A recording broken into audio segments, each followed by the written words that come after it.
We're here with Lorenzo from Campagnolo, and he's going to take us through Athena 11-speed EPS, the latest version of Campagnolo's excellent electronic power shift system. Lorenzo, how are you?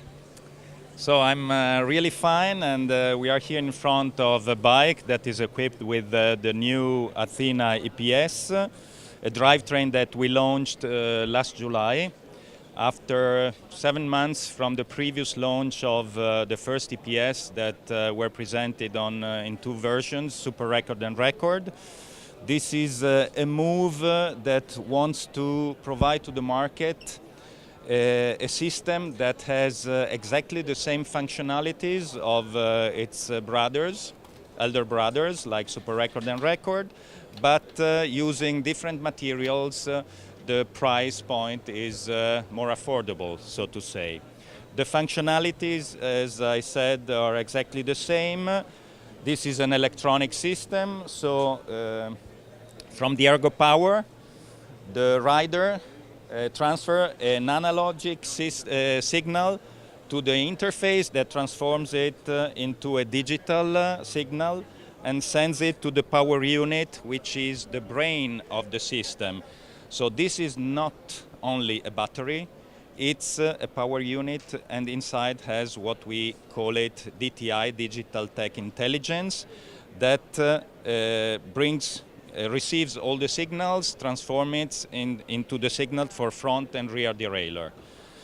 So the interface is not only transforming the analog system into a digital, but helps the rider to check the battery level and also to make the fine-tuning of the regulation of the system.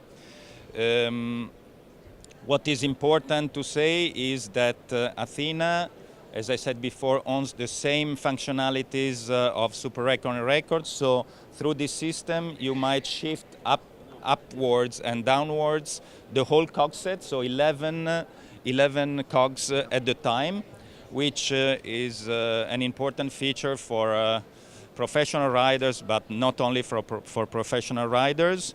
The battery inside helps the rider to ride even 2,000 kilometers before recharging, okay. So it's not an issue at all. What is interesting to know about this system is that also the shifting under load is perfect, so the shifting can happen under any possible condition. It's very precise, it's very smooth, and we are in front of the lightest drivetrain on its category, and it's Campagnolo.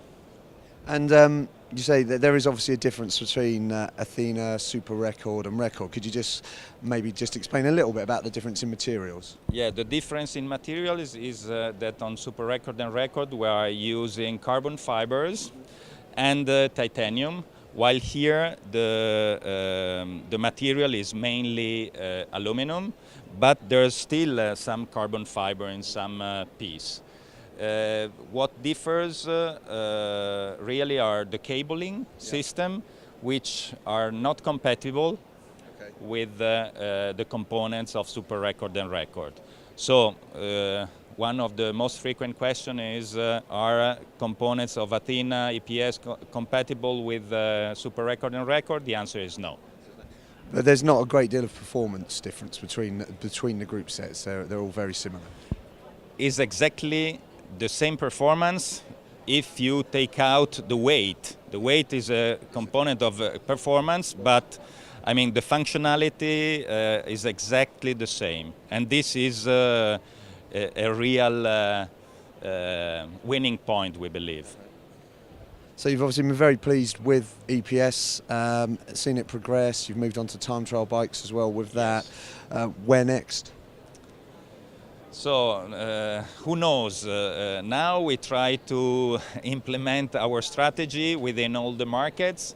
Then for the next moves, we strongly believe that electronic system will become more and more important in every market.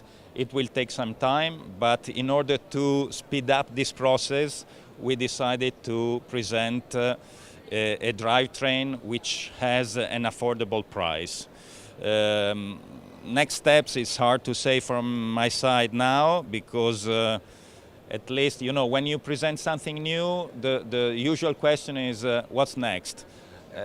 We will see. You will have some nice surprise, but it's too early for us to tell you right now. Excellent. Lorenzo, thank you very much. Thanks.